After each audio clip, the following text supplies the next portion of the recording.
So the Bengals were coming off a surprise 2021 season where they came up just a bit short in Super Bowl 56, where nobody even expected them to be.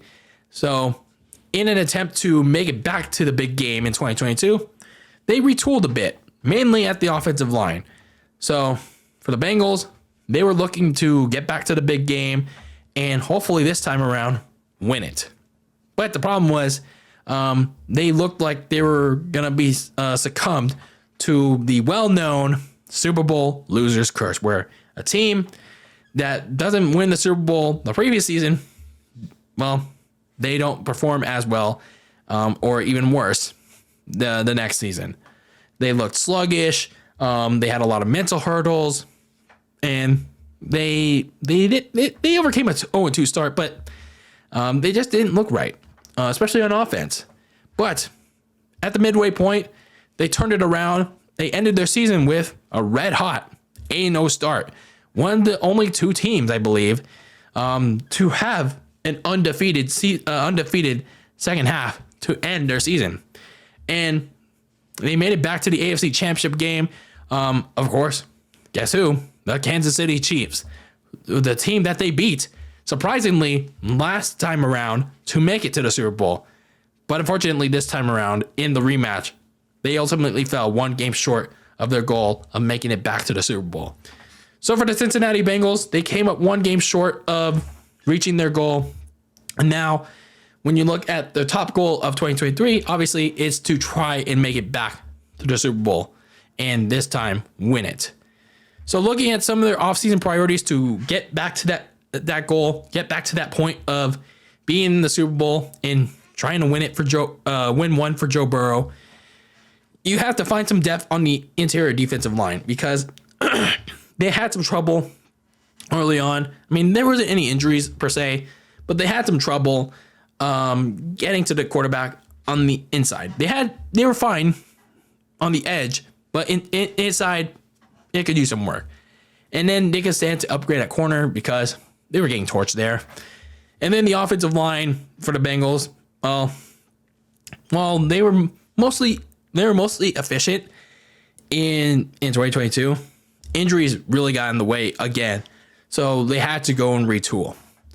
So looking at some of their offseason moves for the Cincinnati Bengals, man, it wasn't a lot of losses, but I felt like it was in terms of who they lost in the offseason.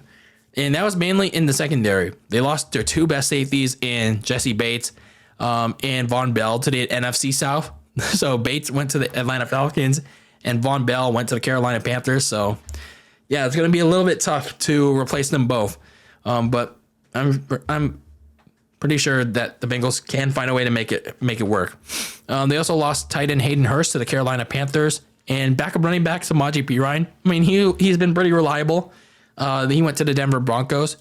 They did manage to re-sign linebacker Jermaine Pratt, a key part of that defense.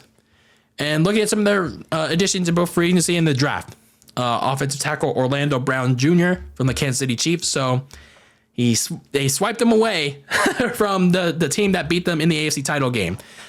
He's a pretty good tackle. So protection on I'm not sure if it's the left or right that he plays, but he should be key in protecting Joe Burrow's blind side, wherever that is, on the edge in that offensive line that should be back at full strength, hopefully, and protected well.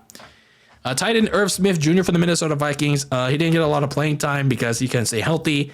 That's why they had to go and get TJ Hawkinson. So maybe a change of scenery, and granted he stayed healthy, should help him out. Guard Cody Ford from the Arizona Cardinals. Some depth on the offensive line position, so that should definitely help for Cincinnati. Looking at some of their draft moves, edge rusher Miles Murphy from Clemson, solid move there to add some help at the edge rushing spot behind Sam Hubbard and Trey Hendrickson. Corner DJ Turner from Michigan, definitely some corner competition to grab one of those spots. Safety Jordan Battle from Alabama and receiver Charlie Jones from Purdue. Pretty solid move there to add alongside Jamar Chase and T. Higgins. and running back Chase Brown from Illinois. So I'm assuming he'll be the replacement for Samaje Perine. So looking at all these moves that I've talked about, my takeaways for the Cincinnati Bengals this offseason is that, I gotta say, they did well to stock up in the draft. They lost Jesse Bates and Von Bell in the secondary. There weren't a lot of pressing needs to think about for Cincinnati going to the draft. They had they had a really good offensive line, and they got injured. A lot of them got injured late in the season, and they suffered again from a bad offensive line, a makeshift one in the AFC Title Game, but they went out and promptly addressed that again with the addition of Orlando Brown Jr. and getting some help there. I think it was in the draft.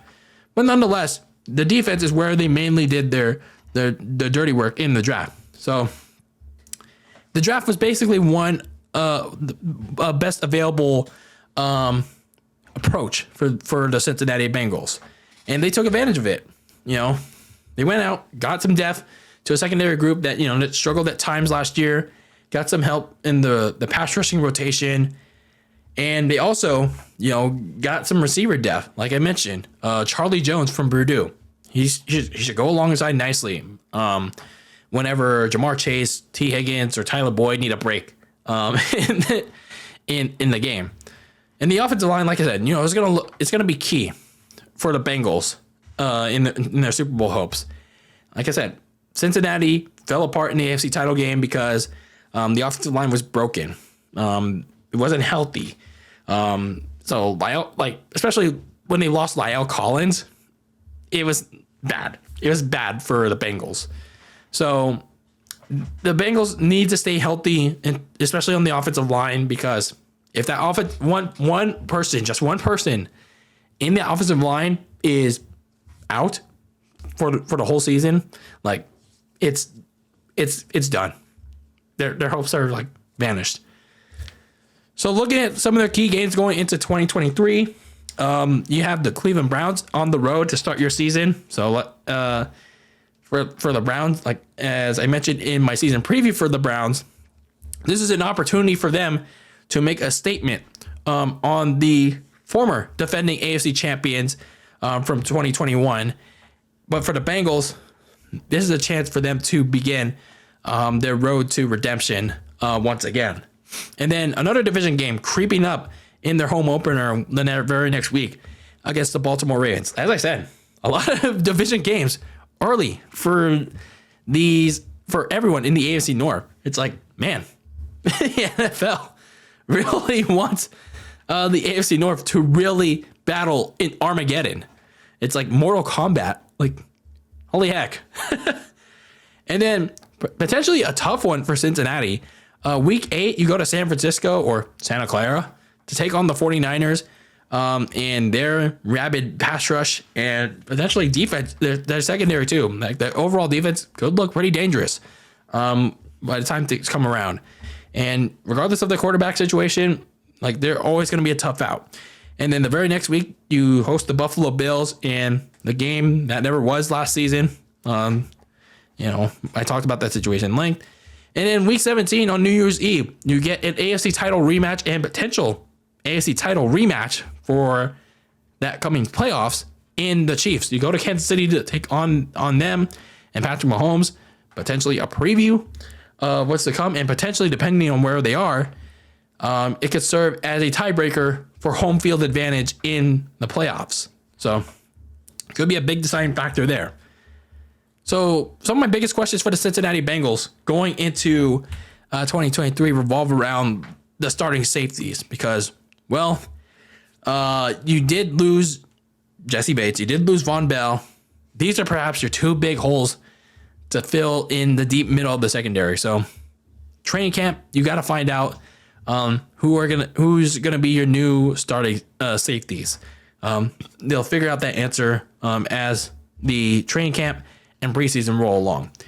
And then, are they going to be able to generate more pressure on opposing quarterbacks? I mean, obviously, what you have in Sam Hubbard, Trey Hendrickson, but I'd like to see more out of the interior pass rush.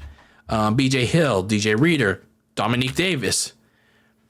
I mean, I could be wrong, but I didn't see a whole lot in that interior defensive line. So I really hope they generate more pressure this coming season because, a whole defensive line getting pressure on the quarterback, it could definitely help. So for the Cincinnati Bengals, they already had this balanced roster in 2022. It's just unfortunate that late injuries shortened their hopes at another crack at a Super Bowl. And even though they lost a few big names and at safety, they did well for themselves, adding some depth to various positions and addressing their best available needs. And especially considering that this AFC North and the AFC as a whole is going to be a dogfight for the Bengals. But I do believe that they're going to take the division again.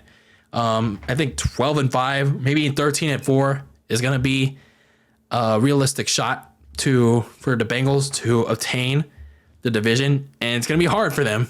But I believe they're going to hold on against the likes of the Browns, the Ravens, the Steelers. It's going to be it's going to be Mortal Kombat. This AFC North is going to be literally Mortal Kombat.